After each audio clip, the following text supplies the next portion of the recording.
जिल्हा परिषद शाळेचं सर्वेक्षण केलं म्हणून अभिजित डिपके, मी अजिंक्य शिंदे आणि सीजेपीचे कार्यकर्ते यांच्यावर औसा पोलीस स्टेशन येथे गुन्हा दाखल करण्यात आला। काल अभिजित, मी आणि आमचे कार्यकर्ते औसा येथील जिल्हा परिषद शाळेमध्ये गेलो होतो।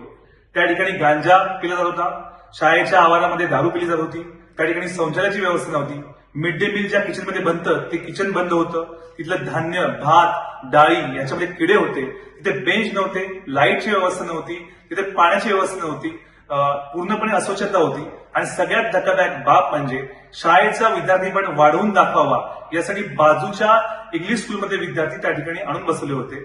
त्याच दिवशी त्यांना नवीन ताटामध्ये जेवायला दिलं होतं।